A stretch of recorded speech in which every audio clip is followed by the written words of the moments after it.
Hello everyone, welcome to agro academy. So दोस्तों, हम cover करने जा रहे हैं आज के इस वीडियो में पार्ट नंबर 3 एनिमल हस्बेंड्री का, जो हमने पीवाईक्यू सीरीज स्टार्ट किया इस चैनल पे। इसमें तीसरा पार्ट है। हमने 2 पार्ट करा दी, इसमें 21 क्वेश्चन कवर कराए थे विद कॉन्सेप्ट। जिनका रिवीजन नहीं हुआ है तो आप साथ साथ में रिवीजन करते रहिए। ये सीरीज़ बहुत ज़्यादा हेल्पफुल होने वाला है आपके एग्जाम के परस्पेक्टिव से। ठीक है, तो हमने हर एक सीरीज़ में, हर एक सेट में अलग अलग टॉपिक कराए हैं। ठीक है, जैसे ब्रीड वगैरह कवर कर दिए, इंपॉर्टेंट टर्मिनोलॉजीज वगैरह कवर कर दिए। तो डेयरी वाला जो पार्ट है आज इसमें कवर हो जाएगा। मैक्सिमम जो आपका रिवीजन है वो हो जाएगा इसमें। ठीक है, तो वीडियो काफ़ी इंपॉर्टेंट है, चाहे आप नाबार्ड दें चाहे आप एफओ दे रहे हैं, आप दोनों जन वीडियो आप इसको देख सकते हैं पूरा। और इसका पीडीएफ आपको कहाँ मिलेगा? पीडीएफ को मैं टेलीग्राम पे डाल दूंगा इस क्लास के बाद। तो डिस्क्रिप्शन में लिंक है, टेलीग्राम पे ज्वाइन हो जाइए, वहाँ पे आपको पीडीएफ मिल जाएगा। ठीक है, आगे बढ़ते हैं। क्वेश्चन नंबर 22 से स्टार्ट हो रहा है ये क्लास। 21 क्वेश्चन हमने 2 सेट में करा दिया। क्या पूछ रहे हैं देखिए। Buffalo milk is more whiter than cow because of. तो पूछा जा रहा है कि भैंस का जो दूध होता है वो ज़्यादा सफ़ेद होता है काऊ के मिल्क से के कंपेरिजन में। ऐसा क्यों होता है ये पूछा जा रहा है। तो जब ये क्वेश्चन आया था तो आपको लगता है कि कहीं किताब वगैरह में मिल जाएगा ऐसा क्वेश्चन? बहुत ही कॉमन क्वेश्चन है, थोड़ा सा रिवर्स किया गया है। ठीक है, अगर आपको ये पता होगा कि जो काऊ का मिल्क होता है येलो होता है, थोड़ा सा येलोइश होता है। ठीक है, और किसकी वजह से होता है? कैरोटीन की वजह से होता है। ठीक है, अब यहाँ पे पूछा जा रहा है कि बफेलो का मिल्क ज़्यादा वाइट क्यों होता है। ये नहीं पूछ रहा है कि काऊ का मिल्क येलो क्यों होता है। ये सबको पता है कि भाई कैरोटीन प्रेजेंट होता है काऊ के मिल्क में, इसलिए वो थोड़ा सा येलोइश दिखता है। लेकिन यहाँ पे आंसर देना है बफेलो के बारे में। तो कैरोटीन का कन्वर्ट हो जाना किसमें? कलरलेस विटामिन ए में। उसका मेन कारण है जो कि भैंस के दूध को ज़्यादा वाइट बना देता है। ठीक है, तो जो मेन डाइट होता है आपके काऊ का, जो चारा वगैरह खाती है, ग्रीन फॉडर वगैरह खाती है, तो उसमें कैरोटेनॉइड्स नाम का एक सबस्टेंस पाया जाता है जिसकी वजह से कैरोटीन की मात्रा बढ़ जाती है मिल्क में, और वो थोड़ा सा एलोइस दिखने लगता है। और जो कि यही चीज़ कन्वर्ट हो जाता है किसमें? कलरलेस विटामिन ए में, और ज़्यादा वाइट बना देता है भैंस के दूध को। समझ गए? तो यहाँ पे चीज़ ध्यान रखने वाली थी। जिनको सिर्फ काऊ का पता रहा होगा कि भाई कैरोटीन्स पाए जाते हैं, तो यहाँ पे और किसी ऑप्शन में कैरोटीन का नाम ही नहीं है, नामो निशान नहीं है। तो सिर्फ ये दिमाग ला के आप आंसर मार कर सकते भाई, अगर उसमें कैरोटीन पाया जाता है तो येलो है, तो ये कन्वर्ट हो किस में जा रहा है? कलरलेस विटामिन ए में, जो कि इसको ज़्यादा प्योर वाइट बना देता है। ठीक है, अब गाय और भैंस के बारे में चर्चा हो ही रही है, थोड़ा सा और जान लो। कुछ नेचुरल कंपोनेंट हैं, आपको बता देंगे कि भाई कौन सा मिल्क ज़्यादा बेटर है, गाय का मिल्क ज़्यादा बेटर है कि बफेलो का मिल्क। पहली बात आपको याद रखनी है कि जो ये बफेलो के मिल्क में फ़ैट कंटेंट सब ज़्यादा होता है काऊ के मिल्क से, और प्रोटीन भी ज़्यादा होता है कंपेयर करेंगे काऊ के मिल्क से। अगर आप कंपेरिजन के तौर पे गाय और भैंस का दूध लेके आते हैं और आप पियेंगे उसको, तो पता चलेगा भाई ज़्यादा थिक होता है भैंस का मिल्क। ठीक है, थोड़ा सा हैवी भी होता है, इसीलिए क्रीम वगैरह ज़्यादा मिलती है इसमें, फैट कंटेंट ज़्यादा होता है, प्रोटीन ज़्यादा मिलता है भैंस के मिल्क में। हालांकि गाय हमारी माता है और प्योर शुद्ध जो देसी घी बोला जाता है, देसी काऊ का घी है, तो उसकी ज़्यादा वैल्यू है भले ही। लेकिन अगर हम बात करते हैं अदर फैक्टर की, तो यहाँ पे जो भैंस है हमारी वो विनर हो जाती है। Buffalo milk rich in protein, या फिर न्यूट्रिशनल वैल्यू जो है बफेलो के मिल्क में ज़्यादा होता है, याद रखना। High amount of fat and calories, ये हाई अमाउंट ऑफ फैट और कैलोरीज आपको देखने को मिलेंगे देन काउ मिल्क। समझ गए? और अभी हमने बात किया जो येलो कलर होता है cow milk due to presence of carotenes, या फिर कैरोटीनॉइड्स नाम का एक सब्सटेंस होता है जो कि गाय के डाइट्स में पाया जाता है। अगर आप ज़्यादा हरा चारा खिलाएंगे ज़्यादा मिलेगा, और ज़्यादा उस तरीके की कलर्स आपको मिल्क में शो होती हैं। तो ये चीज़ें आपको याद रखनी है कि कैरोटीन्स पाया जाता है काऊ के मिल्क में, इसलिए थोड़ा सा आपको एलोइस नज़र आते हैं। Buffalo milk rich in calcium, तो कैल्शियम की मात्रा भी ज़्यादा मिल रही है, तो ये जाहिर सी बात है ज़्यादा बेटर होगा।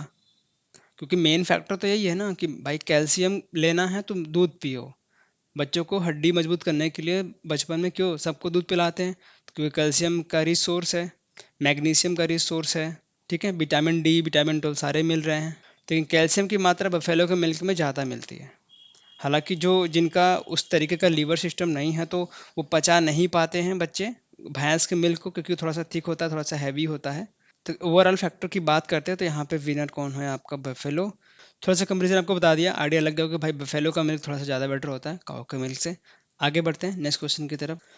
क्वेश्चन नंबर 23 क्या पूछ रहे हैं? Which type of emulsion found in milk. तो मिल्क में कौन से प्रकार का इमल्सन पाया जाता है? तो क्या आपने कभी सुना है इमल्सन वर्ड? कभी सुना है आपने? कभी सर्च वगैरह किया क्या होता है? जो जिस टाइम पे ये क्वेश्चन अपीयर हुआ वो एग्जाम में, तो बहुत सारे बच्चे तो पहले ही वर्ड छोड़ देख के छोड़ गए होंगे, क्योंकि क्वेश्चन ऑप्शन में बहुत ज़्यादा क्लोज है। ऑयल इन ऑयल क्या मतलब है भैया? Water in oil, fat in oil in water, water in water क्या मतलब है? तो एक तो कन्फ्यूजन क्रिएट होगा यहाँ पे इमल्सन से लेकर। सबसे पहले उसी को समझते हैं। यहाँ पे हमारे पास दो लिक्विड है, ठीक है, लिक्विड और लिक्विड बात हो रही है यहाँ पे, लिक्विड और लिक्विड है। या तो मान लो आपके पास वाटर है और आपका ऑयल है, ठीक है। कभी आपने देखा है कि कहीं पे ऑयल है किसी डब्बे में, ठीक है, सॉरी यहाँ पे पानी है, ठीक है, उसके ऊपर दो तीन बूंद किसका डाल दो? ऑयल का डाल दो, तो ऑयल क्या होती है? ऊपर तैरती रहती है ना। आपके पास एक डंडा लो, डंडे पे इसमें डालो डब्बे में और इसको मिला दो, जोर से घुमा दो, सारा कुछ मिल जाए यहाँ पे, ठीक है। तो ऑयल और पानी क्या होता है? मिक्स हो जाता है। तो यही प्रक्रिया जो होती है, दो लिक्विड फॉर्म को, दो मिक्सचर हैं, दो आपके दो लिक्विड हैं, उनको मिक्स करना ही आपका इमल्सन कहलाता है। एक और एग्जांपल देखते हैं, जैसे कि आपके पास, आपने कभी मेयोनीज वगैरह खाई है? कभी केएफसी में जाना, बर्गर मांगना, चाहे आपका जिंगर बर्गर हो, नॉर्मल बर्गर हो अच्छे वाले, तो उसमें आपको बीच में मेयोनीज बनी आपको मिलेगी, सफ़ेद सफ़ेद होता है, क्रीम नहीं होता वो, ठीक है, वो मेयोनीज बोलते हैं। वो इसी का एग्जांपल है। जैसे कि वो आपका ऑयल रहता है कोई, और उसको विनेगर विनेगर के साथ मिक्स करके बनाते हैं, थोड़ा सा टेस्ट वगैरह बढ़ाने के लिए बस। तो बीच में डाल देते हैं, टेस्ट वगैरह बढ़िया बन जाता है उसका, थोड़ी स्मेल वगैरह भी अच्छी आती है। बिल्कुल क्रीम नहीं होता वो, बस इन दोनों का मिक्सचर होता है। तो क्वेश्चन क्या है कि भैया इमल्सन कौन सा पाया जाता है? मिल्क में। अब मिल्क जो है हमारे पास मैक्सिमम लिक्विड है, वहाँ पे आपने देखा होगा, नाम सुना होगा भाई, दूध में पानी मिला दिए, ठीक है, पहले ही पानी रहता है और पानी मिला दिए। तो दूध में पानी मिलाना नहीं है, तो बहुत सारे लोग क्या मार के आएंगे? वाटर इन वाटर या फिर वाटर इन ऑयल। मैक्सिमम लोग यही मार के आएंगे। ऑप्शन क्या है आपका? Option number D, oil in water. हमारे पास मैक्सिमम परसेंटेज ऑफ वाटर है वहाँ पे, कुछ ड्रॉपलेट आपके ऑयल के मिलते हैं, क्योंकि हमको यहाँ पे घी वगैरह कैसे बनेगा भाई? जब उसका प्रॉपर प्रोसेसिंग वगैरह करके घी निकालते हैं, फैट क्रीम वगैरह निकालते हैं, तो यही जो कुछ कंटेंट ऑयल वगैरह होता है वो इस तरीके से फॉर्म हो जाता है। अगर हम दूध को गर्म करते हैं तो वाटर जो है कंटेंट आपको इवापोरेट हो जाता है, तो मैक्सिमम यही चीज़ें बचती हैं।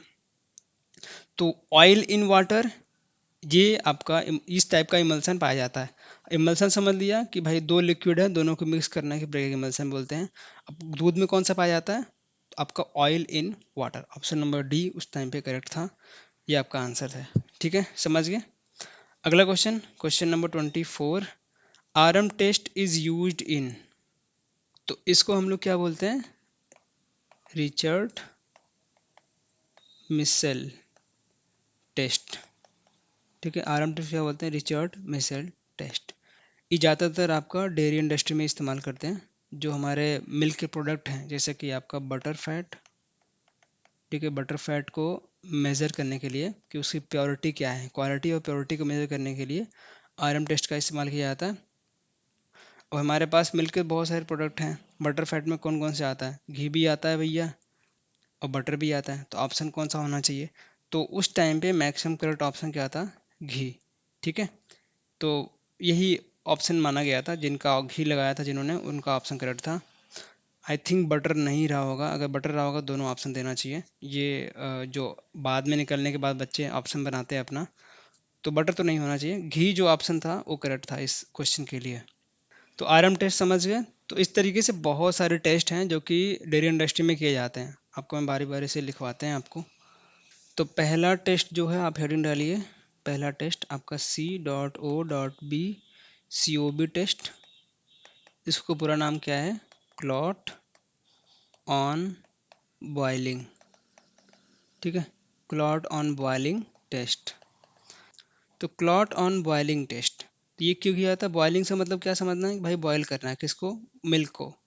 तो हमारे पास मिल्क है, तो पर्पज जान लेते हैं भैया, क्या करेंगे COB टेस्ट का? तो मिल्क में चेक करना है कि वो पास्चुराइजेशन या फिर हीट ट्रीटमेंट कर रहे हैं, तो उसके लिए सुटेबल है कि नहीं है। किसे किसके लिए? बस ये याद रख लो, पास्चुराइजेशन और any heat treatment.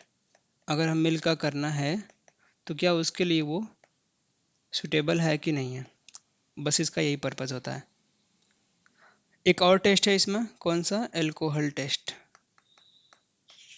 Alcohol test, भैया एल्कोहल टेस्ट क्यों कर रहे हैं मिल्क का? तो हमको अगर जानना होगा कि भाई मिल्क में एसिडिटी की मात्रा कितनी है, एसिडिटी ऑफ मिल्क, अगर आपको ये चेक करना है तो ये टेस्ट करा दो। तो जब इसको मिक्स कराएंगे, एल्कोहल ले लो, ठीक है, एल्कोहल प्लस मिल्क आपने ले लिया, उनको मिक्स करने के बाद जब आप देखेंगे तो क्लॉटिंग जम जाएगी। क्लॉटिंग समझते हैं, ठीक है, क्लॉटिंग जम जाएगी तो यानी कि वहाँ पे हाई एसिडिटी मिलेगी आपको मिल्क में। क्लॉटिंग जमी तो आपका हाई एसिडिटी, इसका मतलब है कि भैया मिल्क उतना सेफ नहीं है।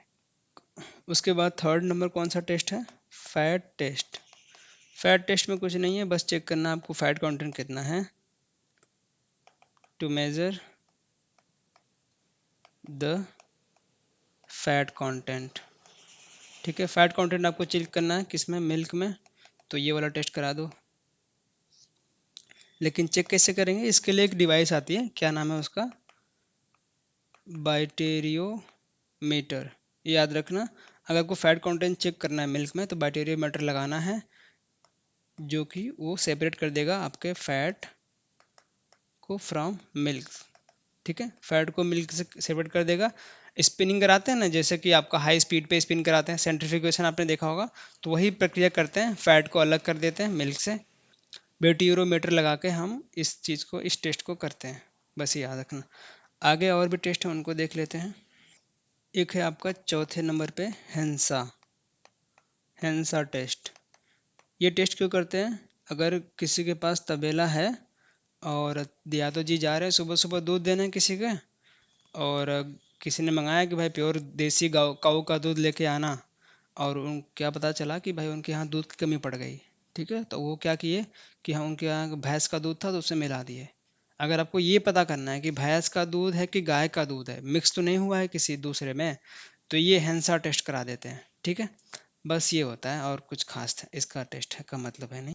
पांचवें नंबर पे देखते हैं कौन सा टेस्ट है, आयोडीन, आयोडीन टेस्ट। तो आयोडीन टेस्ट का क्या पर्पज़ है, अगर आपके पास मिल्क है और आपको चेक करना है कि मिल्क में स्टार्च कितना है, ठीक है, स्टार्च कंटेंट चेक करना है कितना प्रेजेंट है, तो आपको आयोडीन टेस्ट करना पड़ेगा। इसमें क्या है कि भैया आयोडीन ले लो, आयोडीन ले लो और इसका आयोडीन का सोल्यूशन, और इसको मिल्क में मिक्स कर दो। अगर मिल्क का कलर जो है कैसा हो जाएगा, ब्लू से ब्लू या ब्लैक, ब्लू ब्लैक हो जाता है, तो यानी कि उसमें स्टार्च प्रेजेंट है। तो ये चीज़ यहाँ पे एडल्ट्रेशन को शो करती है, ठीक है, एडल्ट्रेशन को शो करती है, बस ये है आयोडीन टेस्ट का मतलब। और आगे देखते हैं टेस्ट नंबर 6 कौन सा है, नाइट्रेट टेस्ट। नाइट्रेट टेस्ट क्यों करते हैं इसको, हमारे पास मिल्क है और हमें जानना है कि उसमें रेन वाटर कितना प्रेजेंट है, ठीक है, अगर हमको रेन वाटर पता करना है मिल्क में प्रेजेंट है कि नहीं है, तो हम नाइट्रेट टेस्ट करा देते हैं। तो कुछ स्पेसिफिक रिएजेंट लेते हैं और उसको मिल्क में मिला देते हैं, ठीक है, मिलाने के बाद चेक करते हैं कैसा रिएक्शन होता है। अगर कोई रिएक्शन होता है यानी कि उसमें रेन वाटर प्रेजेंट है, अगर नहीं होता तो मतलब रेन वाटर नहीं प्रेजेंट है, बस यही नाइट्रेट टेस्ट का यही मतलब है। और भी एक दो टेस्ट है वो भी बता देता हूँ मैं। हाँ, SNF टेस्ट, 6 नंबर हो गए ना। SNF का अगर आपको टेस्ट कराना होगा, आपको जानना है कि मिल्क में SNF कितना प्रेजेंट है, सॉलिड नॉट फैट, ठीक है, तो उसके लिए कौन सा डिवाइस यूज़ करते हैं, लैक्टोमीटर। लैक्टोमीटर के इस्तेमाल से हम लोग SNF कंटेंट कैलकुलेट करते हैं कितना है मिल्क में, यानी कि मतलब एक तरीके से डेंसिटी, ठीक है, डेंसिटी पता करनी है कि भाई कितना डेंस है, तो हम SNF टेस्ट कराते हैं। अगर कभी बाई चांस क्वेश्चन आ गया कि फ्रेश मिल्क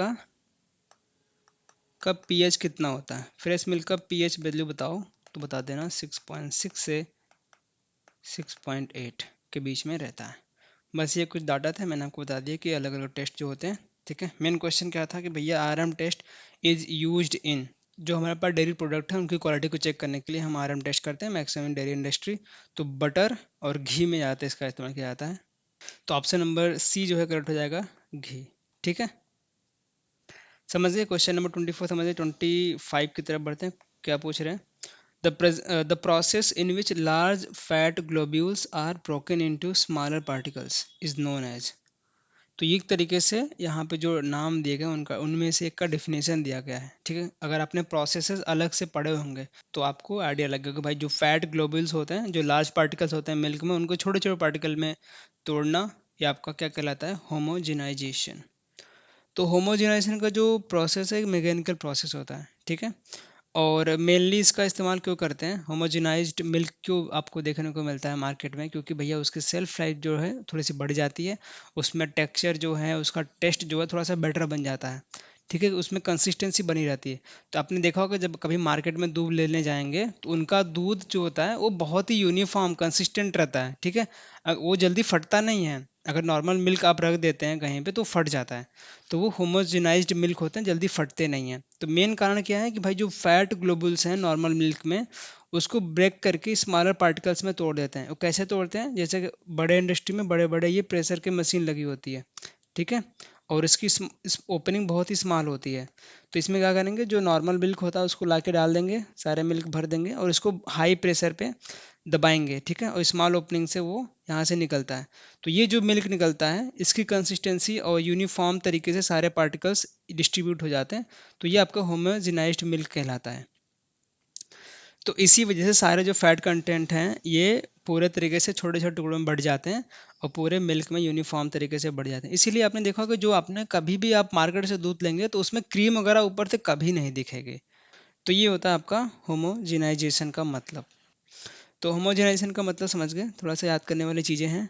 तो डेफिनेशन अगर आपको याद नहीं हो रहे हैं तो बुक्स निकाल के जो नोट्स आपके पास है एक दो बार देखिए, ठीक है। एक्टिव रिकॉल करने की सोचिए और मेन कीवर्ड याद रखिए ताकि आप डेफिनेशन उससे बना पाएँ। जैसे और टर्म है, जैसे पास्चुराइजेशन का क्या मतलब है, ये एक हीटिंग प्रक्रिया है। किसी स्पेसिफिक हीट पे हम दूध को गर्म करते हैं ताकि उसमें से जो हार्मफुल हार्मफुल बैक्टीरिया वगैरह हों वो मर जाएं और हमारे जो दूध है उस पर कोई भी इफ़ेक्ट ना हो, उसके टेस्ट पे, उसकी क्वालिटी पे, उसके न्यूट्रिशनल वैल्यू पे कोई भी इफ़ेक्ट ना पड़े, ठीक है। तो इस तरीके से इस टेम्परेचर पे हम गर्म करते हैं दूध को ताकि उसमें जो हार्मफुल बैक्टीरिया वो मर जाए, बाकी टेस्ट वगैरह क्वालिटी वगैरह हमारे दूध की बिगड़े ना। तो ये बहुत सारे अलग अलग मेथड हैं, उनको समझते हैं। तो मिल्क प्रोसेसिंग, हेडिंग डाल लो। मिल्क प्रोसेसिंग में अलग अलग मेथड हैं। तो पहला तो हमने अभी देख लिया, होमोजेनाइजेशन, ठीक है, समझ लिया इसको आपने। दूसरा आपका पास्चुराइजेशन। पास्चुराइजेशन, तो अगर किसी मिल्क का पास्चुराइजेशन करना है तो उसमें भी अलग अलग मेथड हैं। जैसे कि पहला है आपका low temperature long time, L T.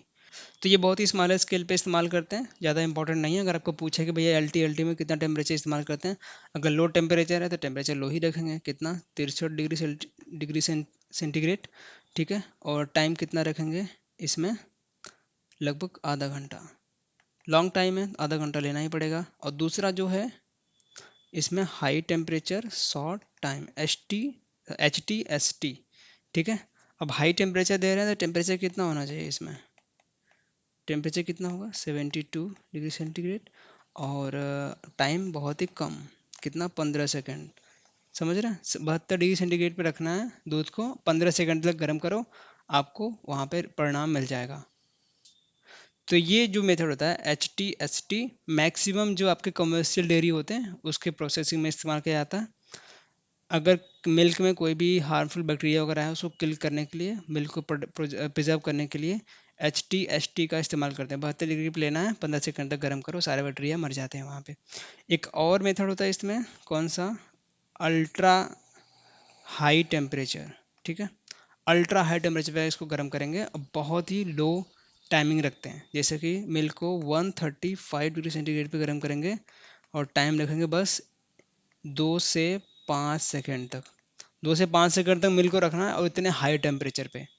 अगर आपने यूएसटी मेथड लगाकर किसी मिल्क को पॉस्चराइजेशन कर दिया, ठीक है, तो उसको फ्रिज में रखने की ज़रूरत नहीं, जल्दी ख़राब नहीं होता है, ठीक है। तो लॉन्ग टर्म उसको सेल्फ लाइफ बढ़ाने के लिए ये मेथड अपनाते हैं मिल्क में, ठीक है। अगर आपको पूछे कि भाई क्यों करते हैं, क्या इंपॉर्टेंट है पॉस्चराइजेशन का, समझ गए, सेफ्टी।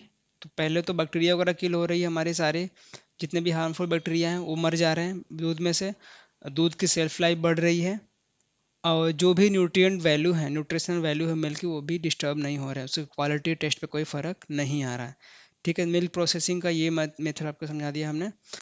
और एक टर्म है यहाँ पे सेंट्रीफ्यूगेशन, तो ये भी आपका डेयरी इंडस्ट्री में इस्तेमाल किया जाता है, काफ़ी फेमस टर्म है सेंट्रीफ्यूगेशन। जब हमें मिल्क से क्रीम को अलग करना रहेगा तो हम लोग सेंट्रीफ्यूगेशन करते हैं। ठीक है, तो इसमें आपका स्पिनिंग फोर्स लगता है। ठीक है, आपने सेंट्रीफ्यूगल फोर्स सुना है कभी? तो वैसे से ये टर्म बना है सेंट्रीफ्यूगेशन। उसमें क्या होता है सेंट्रीफ्यूगल फोर्स में, जैसे आपने मौत का कुआं देखा होगा कभी, तो मौत के कुएं में जो लोग गाड़ी चलाते हैं ये पट्टे पे, तो वो लोग बाहर नहीं उड़ जाते हैं कभी, क्योंकि उनका जो सेंट्रीफ्यूगल फोर्स है वो सेंटर की तरफ लगता है। तो इसी तरीके से ये स्पिनिंग प्रोसेस होता है। जब मिल्क में हम लोग कोई भी मशीन डाल के स्पिन करते हैं तो उसमें से हम क्रीम को सॉरी दूध से क्रीम को अलग कर देते हैं। बस यही मतलब है आपका सेंट्रीफ्यूगेशन का। इसमें चौथा जो वर्ड है आप उसको देखिए, इमल्सिफिकेशन। ये भी आपका डेयरी इंडस्ट्री में यूज होता है। जैसे अभी हमने एक टर्म देखा, क्या था, इमल्सन, तो उसी से ये बना है इमल्सिफिकेशन। उसमें क्या हमने देखा था कि जो दो दो लिक्विड है, ठीक है, उनको दोनों को मिक्स करना। ठीक है, मिक्स कर दिए, और इसी प्रक्रिया को हम लोग इमल्सन बोलते हैं या फिर emulsification. Like oil and water, अभी हमने पीछे देखा, ये वाला टर्म था ना इमल्सन, कौन सा पाया जाता है, ऑयल एंड वाटर। तो दो लिक्विड को जो कभी मिक्स नहीं होते उनको मिक्स करने की प्रक्रिया को आपका इमल्सिफिकेशन या फिर इमल्सन बोलते हैं। ठीक है, समझ गए ये चारों टर्म। और ये जो पांचवा टर्म है ब्रेकिंग, इसका कोई सेंस नहीं बन रहा है डेयरी में, क्योंकि ब्रेकिंग मतलब कि तोड़ना, बस यही समझ लो, ब्रेकिंग यानी कि ब्रेकिंग, बस इसको मैच कराने के लिए इसको डाल दिए ब्रेकिंग। अब अगर आपके पास नोट्स है पैडॉन का, तो भैया इसमें कुछ चीज़ें और हैं, जैसे कि टाइप ऑफ अलग अलग मिल्क हैं, standardise milk, tone milk, double tone milk, sterilised milk, तो सभी के एस एन एफ परसेंटेज वगैरह पूछे जाता है एग्जाम में। तो अगर आपके पास नोट्स हैं तो टेबल याद कर लेना अच्छे से, या फिर आपके पास नोट्स कोई नहीं है सोर्स, तो टीएनयू की जो वेबसाइट है उसका जो मेन डेयरी वाला जो पोर्टल है वो मैं डिस्क्रिप्शन में दे दूंगा, इस वीडियो के नीचे आपको मिल जाएगा। एक पेज का जो वेबसाइट है उसको जाके पूरा ध्यान से एक बार पढ़ लेना, चीज़ें आपको समझ में आ जाएंगी। नहीं तो नोट्स डाउनलोड करना, उसका भी लिंक आपको नीचे मिल जाएगा। ठीक है, अगला क्वेश्चन देखते हैं। क्वेश्चन नंबर 26 में क्या पूछ रहे हैं, secretion of milk bye glandular secretory tissue of milk animals and their collection in the various system terminating its let down specific stimuli। काफ़ी भारी भरकम शब्द यूज किए गए हैं। इसका सिंपल यही मतलब है, जो डेफिनेशन निकल के आ रहा है कि भाई secretion of milk by the mammary glands in milk producing animal. तो मेमरी ग्लैंड से जो मिल्क प्रोड्यूसिंग एनिमल्स है वहाँ से सिक्रेशन होना, मिल्क का सिक्रेट होना, और उनको खास तरीके से कलेक्ट करना। जैसे कि हम लोग नेचुरल भी कलेक्ट कर देते हैं, अलग अलग मेथड है नेचुरली कलेक्ट करने के मिल्क को, और उसके लिए मैकेनिकल मेथड भी हैं, जैसे मिल्किंग मशीन आती है ना, उसके द्वारा भी हम लोग उसको कलेक्ट करते हैं। तो बस यही सेम मतलब है। ये डिफिनेशन किसका है, लैक्टेशन का। ठीक है, लैक्टेशन में जब कोई काऊ रहती है, लैक्टेशन यानी कि दूध देना, अब भाई दूध बनेगा तभी तो देगी। तो यही बोल रहे हैं कि भैया secretion of milk by the mammary gland in milk producing animal. तो मेमरी ग्लैंड से मेन आपका दूध बन रहा है और हम लोग उसको किसी मेथड के द्वारा कलेक्ट कर रहे हैं। तो यही आपका मेन डिफरेंस बनता है लैक्टेशन की। ठीक है, लैक्टेशन समझ गए। यहाँ पे एक टर्म है सर्विस पीरियड। पीरियड यानी कि टाइम, किसका टाइम भाई, सर्विस का। टाइम बिटवीन काल्विंग, जो बर्थ देने की प्रक्रिया हो रही है ना काऊ में, तो पूरा जो समय लग रहा है मैटिंग के बाद जब बर्थ देती है, तो वो पूरा जो टाइम रहता है उसको बोलते हैं सर्विस पीरियड। और ये जो लिखा है ए, ऑप्शन नंबर ए में, गैलेक्टोपोइटेटिक, तो ये एक आपका सबस्टेंस होता है, मिल्क में पाया जाता है, जो कि मिल्क के प्रोडक्शन को बढ़ाता है, बस ये याद रखो। और यहाँ पे एक टर्म लिखा गया है ऑप्शन नंबर डी में, गैलेक्टोसाइड, तो ये भी आपका एक शुगर कंपाउंड पाया जाता है मिल्क में एज ए एंजाइम के रूप में, जो कि अगर अगर आप जैसे दूध पीते हैं तो आपको पच जाए, तो एक तरीके से वही काम करता है कि भाई ह्यूमन वगैरह में डाइजेशन को काफ़ी हेल्प करे। तो ये होना ज़रूरी है मिल्क में। तो ये कुछ टर्म्स के मैंने आपको बता दिए क्या काम है। और मेन डेफिनेशन पूछा गया था लैक्टेशन का, जो कि आप मैंने बता दिया, ऑप्शन नंबर सी जो है करेक्ट है 26 नंबर क्वेश्चन का। क्वेश्चन नंबर 27 में क्या पूछ रहे हैं, highest lactation length of which goat. तो गोट के जो अलग अलग ब्रीड हैं उनके नाम दिए गए हैं, पूछ रहे हैं कि कौन सी गोट ब्रीड का जो लैक्टेशन लेंथ है काफ़ी ज़्यादा है, सबसे ज़्यादा है। ऑप्शन है आपके बारबरी, बीटल, सिरोही, मालबरी या फिर जमुनापारी। अगर आपने गोट ब्रीड अच्छे से किया है तो आंसर देने में कोई दिक्कत नहीं है, बस एक ही नाम है जमुनापारी जिसका सबसे ज़्यादा लैक्टेशन लेंथ होता है पूरे गोट में। इंडियन की बात हो रही है।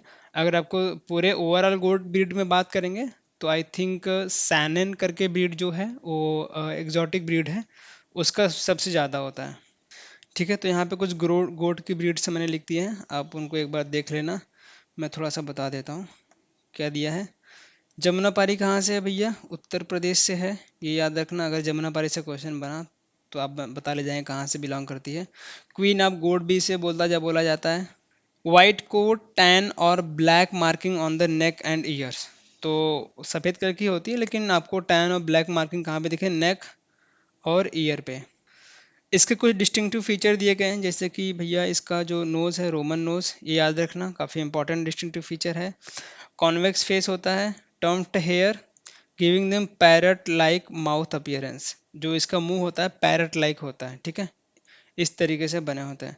दे have large pendulous drooping ear. तो इसके कान होते हैं जो लंबे लटकते हुए आपको ऐसा दिखाई देते हैं। ठीक है, birth weight, average birth weight Jamunapari kids up to 4 kg। जो उसके बच्चे होते हैं उसका जो वेट होता है लगभग 4 kg का होता है। दे typically start kidding at the average age 20 से 25 मंथ में किडिंग स्टार्ट कर देते हैं। मिल्क यील्ड की बात करते हैं तो 2 से 2.5 kg मिल्क पर डे ये दे सकते हैं, मतलब ठीक ठाक है भाई। सभी इतना गुड़ अधिकतर दूध देते नहीं है। अगर आप जमुनापारी को अपने यहाँ पे पालन पोषण कर रहे हैं तो दूध वगैरह भी आप इसका इस्तेमाल कर सकते हैं।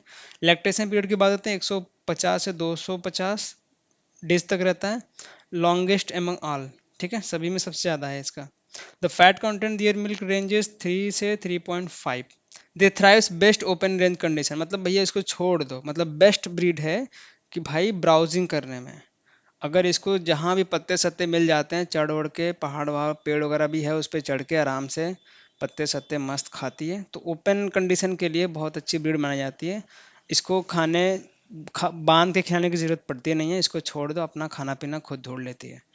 ठीक है, उसके बाद है Beetal, primarily found in state Punjab. Punjab का ये ब्रीड है बीटल। तो इसको हम किस लिए ग्रो करते हैं? मिल्क और मीट प्रोडक्शन दोनों के लिए। Smaller in size compare to Jamunapari, Jamunapari से छोटा होता है। इससे कलर की बात करें तो ब्लैक एंड ब्राउन कलर का होता है। वाइट स्पॉट आपको जिसके शरीर पे देखने को मिल जाएंगे इस तरीके से, ये देखो। और जो मेल्स होते हैं टिपिकली उसमें बियर्ड पाए जाते हैं। तो इसकी अगर जो फीमेल है किडिंग कब स्टार्ट करती है? एवरेज क्या है? 20 से 22 मंथ। बिटल गोट्स इल्ड कितना होता है भैया? 2 kg मिल्क आपको दे देगी पर डे के रूप में। और एक मिल्क सॉरी एक और ब्रीड है आपकी बारबरी। तो ये बारबर रीजन पंजाब हरियाणा यूपी में पाई जाती है। Shortest breed among the goat, ये शॉर्टेस्ट ब्रीड है, काफ़ी याद रखना। ठीक है, ये काफ़ी इंपॉर्टेंट है। अगर एग्जाम क्वेश्चन बनता है आपके एग्जाम में, which are the following shortest breed among all goat breed, तो आपका ऑप्शन देगा बारबरी, बीटल, सिरोही, जमुनापारी। तो आप आंसर मार्क करके आ जाना बारबरी। ठीक है, बारबरी और बीटल में कंफ्यूज मत होना, मैक्सिमम लोग इसी में कंफ्यूजन रहते हैं। अब also known as city of goat, city of goat के भी नाम जानते हैं, और इसको क्या बोलते हैं? Queen of goats. जमुनापारी को क्वीन ऑफ गोट और इसको बोलते हैं city of goat. City of goat यानी कि भैया गांव गिराव में नहीं दिखती है आपको, दिल्ली मुंबई के जो लोग हैं वो पालते हैं। ठीक है, बहुत साफ सफाई इसको चाहिए। और भेड़ों की तरह नहीं कि झुंड में टहल रही हैं कीचड़ में खेल रही हैं, सिटी ऑफ गोट है तो शहरों में रहने वाली है ये। Use for stall feeding, stall feeding समझते हैं? यानी कि इसको हम कंट्रोल फीडिंग देते हैं। ठीक है, यानी कि बांध दो बढ़िया से किसी शेड में। अगर आप इसका पालन कर रहे हैं तो जब ब्रीड लाइए तो इसको बांध दीजिए और बढ़िया से चारा वारा खिलाने के लिए उसका व्यवस्था कर दीजिए, पानी वगैरह व्यवस्था कर दीजिए, ये मस्त से आपके यहाँ रहेगी। बस यही होता है स्टॉल फीडिंग का मतलब। तो ये हो गया। और Barbari breed are raised primarily for the milk and meat, दोनों के लिए इस्तेमाल की जाती है। कलर क्या है भैया? वाइट एंड पर्पल दोनों मिक्स है कलर है। ज़्यादा दूध नहीं देती है, लगभग 1.1 से 1.5 kg मिल्क पर डे ये दे देती है। और इसके पास रिप्रोडक्शन की अच्छी कैपेबिलिटी है, ये 2 से 3 बच्चे एक बर्थ में दे देती है। ठीक है, they are prolific breed often kidding twice within 12 to 15 month. 12 से 15 महीने में 2 बार ये बच्चे आराम से दे देती है। ठीक है, 5 से 6 बच्चे आपको लेने हैं साल में, तो बारबरी को लाइए, ये अच्छा खासा रिप्रोडक्शन करके देगी। तो 3 ब्रीड के बारे में बता दिया। अगर आपके पास नोट्स है तो सारे ब्रीड को अच्छे से पढ़ लेना, आपका काम हो जाएगा। आगे देखते हैं क्वेश्चन नंबर 28 क्या पूछ रहे हैं। What feed conversion ratio in boiler chicken. अब फीड कन्वर्जन रेशियो पूछा आ रहा है बॉयलर चिकन में। जो आप लोग चिकन उकन खाते हैं ना कॉलेज के बाहर, एक तो चिकन वाले भैया रहते ही हैं जिन्होंने कॉलेज वगैरह किया, तो राहुरी के बाहर 2-3 बैठे थे, उनका पूरा धंधा कॉलेज के बच्चों ही चलाते थे। कुछ लोग ऐसे हैं उनको तीनों टाइम चिकन दे दो तब पर भी वो मौज से खाएंगे, ऐसे ऐसे लोग हैं। तो यह पूछा रहा है कन्वर्जन रेशियो। कन्वर्जन रेशियो का क्या मतलब है, भाई कितना खा रहा है और कितना वो बढ़ रहा है कि नहीं। अब मेन फैक्टर क्या होता है चिकन में कि भाई वो उनका खाना ही सब कुछ होता है। आप देखें कहीं जाके पोल्ट्री में, तो वो दिन भर खाते रहते हैं, दिन भर खाते रहते हैं, कुछ ना कुछ खाते रहेंगे वहाँ पे। तो फीड का खर्चा बहुत ज़्यादा आता है। अगर आप पोल्ट्री का लगा रहे हैं तो भैया खाना बहुत जम के खिलाना पड़ेगा। इसीलिए तो 1 से 1.5 महीने में वो लोग मस्त एकदम तैयार हो जाते हैं। तो कितना अमाउंट हम उसको खिला रहे हैं और कितना केजी वो बढ़ रहा है, बस यही होता है फीड कन्वर्जन रेशियो, यानी कि FCR। तो FCR ज़्यादा होना चाहिए, है कि नहीं। अगर हम लोग खिला रहे हैं, अगर अच्छे से बढ़ रही है, FCR किसी भी पोल्ट्री का ज़्यादा है तो ज़्यादा प्रोडक्शन मिलेगा, कॉस्ट कम आएगा। तो हर एक पोल्ट्री वाला बंदा अपना FCR बढ़ाने के चक्कर में रहता है। तो अगर हम बॉयलर चिकन की बात करते हैं तो उसका स्टैंडर्ड माना गया 1.5 से 1.9, ये रखते हैं conversion ratio, feed conversion ratio किसका, ब्रॉयलर चिकन का। एक इसमें होता है आपका रेड लेबल चिकन। ठीक है, रेड लेबल चिकन ये तो काफ़ी स्लो ग्रो होता है। ठीक है, तो इसको लगभग 2.8 से 3.2 रेशियो रखते हैं।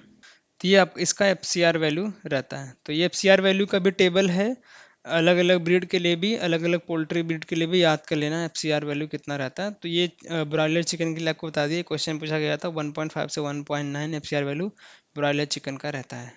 अक्सर लड़कियों को ताना सुनने को मिलता है कि भाई खा खा कर भैंस हो गई है, तो वो उसका कन्वर्जन रेशियो बहुत अच्छा है। जितना खा रहे हैं उतना फैले जा रहे हैं भाई, फैलते हुए जा रहे हैं। तो वो है आपका कन्वर्जन रेशियो। तो खिलाइए जम के मुर्गियों को, और उतना जल्दी वो बड़े होंगे, आपको उतना फ़ायदा देंगे। तो ये क्वेश्चन नंबर 28 का आंसर बता दिया। क्वेश्चन नंबर 29 देखिए। Which housing system is use in commercial layer farming cage system in poultry, which dimension 14 to 16 inches और हाइट 17 इंचेस। तो ये पूछा आ रहा है कि भाई अगर आपने हाउसिंग सिस्टम बढ़िया से किया है पोल्ट्री का तो आपको ज़्यादा दिक्कत होगी नहीं। सिर्फ ये टर्म डायमेंशन या आपको याद होंगे हर एक पोल्ट्री सिस्टम का, तो आप आसानी से आंसर मार्क कर ले जाएंगे। तो कमर्शियल लेयर फार्मिंग के एक सिस्टम में पोल्ट्री में पूछ रहे हैं कि कौन सी हाउसिंग सिस्टम है जिसका जो डायमेंशन है 14 टू 16 इंचेस, यानी कि लेंथ एंड विड्थ ये दे दिया है आई थिंक, और ये आपका हाइट दे दिया है। तो ये किस में होता है, ये हाउसिंग है सिस्टम में पूछ रहे हैं। तो battery cage system, semi intensive deep litter free range, या फिर फोलिंग केक सिस्टम। तो इसके लिए करेक्ट ऑप्शन क्या है, ऑप्शन नंबर ए बैटरी केक सिस्टम। तो काफ़ी लेटेस्ट इन्वेंशन है, और जिनके पास जगह कम है शहरों में आपको बैटरी केक सिस्टम दिखेगा जहाँ पे एक प्रोडक्शन वगैरह होता है, क्योंकि बहुत ही कम जगह लेता है, बहुत मिनिमम स्पेस लेता है, और अच्छे खासे बर्ड को आप यहाँ पे रख सकते हैं। उसके बाद है आपका सेमी इंटेंसिव, एक होता है आपका इंटेंसिव।